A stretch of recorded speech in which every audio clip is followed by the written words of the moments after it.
We have team coverage of the earthquake this morning, starting with ABC 7 News reporter Zach Fuentes. Zach, let's get right to it. Yeah, so far no reports of injuries or serious damage, but absolutely a lot of people throughout the Bay Area who felt this earthquake that was centered in Berkeley. We definitely felt it here in the newsroom. But first I want to take you to this video that just came into our newsroom from the East Bay. This is at a Sephora store in Berkeley on 4th Street. You saw some products that had fallen off the shelf at that Sephora store. Again, no reports of serious damage, but definitely enough shaking for that to happen and to wake people up overnight. So here is what we know so far about the earthquake. It hit at 2:56 this morning in Berkeley. It was initially reported as a 4.6, but that has since been brought down to 4.3.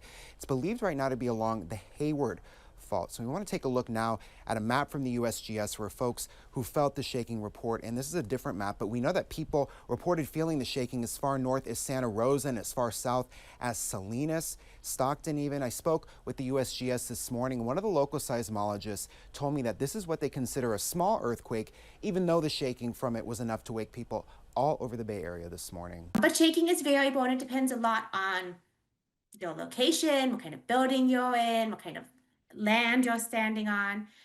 However, this being such a small magnitude earthquake, the shaking from it is going to be pretty low everywhere, certainly enough to be impactful for people, for them to feel it, for it to be upsetting, potentially even to knock over things very close to the epicenter. But in general, we wouldn't expect to see, for example, structural damage from an earthquake this small. As for any potential aftershocks, the current estimates are that in the next week, there's a 35% chance of a magnitude 3 or larger earthquake, a 6% chance of a magnitude 4 larger aftershock, and then less than 1% chance of magnitude 5 or larger. So again, no reports of injuries or any serious damage this morning, but definitely a lot of people felt the shaking, and some reminders from first responders too, and even the USGS who I was talking to this morning, to always stay prepared for an earthquake that's going to be bigger than this one and could have more serious impacts than this one as well. Right now, live in the newsroom, Zach Fuentes, ABC 7 News. Thank you, Zach. I know in San Francisco, I felt a good rock. You didn't feel it at all. I was up getting ready. So reports definitely vary. A lot of people calling into our newsroom this morning after that quake struck, including our very own assignment desk manager, Jim Huntington. And he's joining us now live from his home in Oakland. Good morning, Jim. What'd you feel? Hi, good morning, everybody. Hi, Amanda and Reggie. I mean, it was startling for me. We live by Rock Ridge BART, just about less than a mile from the Claremont Hotel at the Berkeley-Oakland line. And it was enough to, I jumped out of bed and I felt, a strong kind of rolling. It lasted for 4 or 5 seconds. I mean, I just woke up and went, man, this is an earthquake. My wife woke up, and it was just kind of an unnerving way to begin the day. It felt very strong right where we are. I live essentially on the Hayward Fault. And I walked around a little bit around the property. I see a box did fall off a shelf in our garage, but I went outside, and the neighbors are not up. Things are still, dark out here in Rock Ridge, and it's still very quiet. But I certainly could not get back to sleep, and I'm awake, and going like, well, the earthquake. Yeah, and Jim, you get up early anyway, but this was extra early for you. Are you planning on still taking BART this morning? Well, I have the day. I had the day off, and I'm still.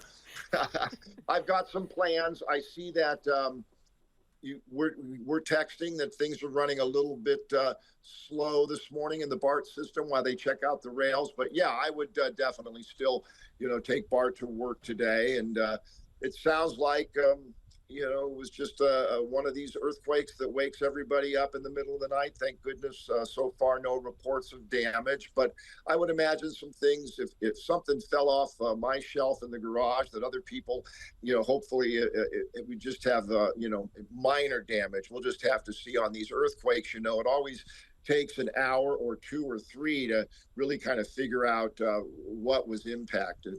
Yeah, Jim, so we know that it woke you up. You did a little walk around, saw that a box fell in your garage. Let's get people up to speed if they're just waking up, realizing, okay, there was an earthquake overnight. What should they be checking? I'm sure you did it yourself as a homeowner. Well, just I don't know. I'm having some Wi-Fi issues here, but I don't know if that's related. But I just kind of always walk around, Yeah. make sure that there's no water leaks or that nothing happened outside with any water pipes or anything like that, and just make sure the electricity is on, and we'll look out for any sort of broken glass that might have fallen anywhere. But there was a small box that broke in my garage, and it was funny. I walked out there; it was still kind of dark, and I walked in and I immediately stepped on something. And I thought, well, what's this? And I looked down, and it's not a big box, and but it fell, and so it's like, I haven't seen that in a while. Yeah. Jim Huntington, glad you're okay, and hopefully you'll enjoy the rest of your day off. We appreciate you talking to us. Let's bring in now Drew Tuma with more on that earthquake. A lot of people are going to be pretty tired today, Drew. Yeah, a lot of people getting woken up very early this morning. Let's just get you the stats. Occurred very early this morning, about 2:56, that magnitude 4.3. For me personally, this is one of the strongest I have felt since the Napa one in 2014. Just zooming on down to where the epicenter is in the East Bay. And just for your own knowledge, very close. Here's the epicenter, and here's Cal Memorial Stadium, so very close. And of course, you know this area, that's exactly where the Hayward Fault is. Looking at our fault lines, this earthquake occurred this morning right on the Hayward Fault. And when we have earthquakes on the Hayward Fault, that's a very populated area, of course, and that's why a lot of us felt the shaking this morning. So here's a look at the shaking intensity. Pretty much every part of the Bay Area felt that shaking. Of course, some of the stronger feelings right around the epicenter where some moderate shaking was felt. Looking at our magnitude map, when you have a 4.0, it's noticeable shaking, but it's when we get into a 5 and above, that's when we would expect some property damage. But like Reggie said, I think a lot of us are going to be a little tired throughout the day later on this afternoon, guys.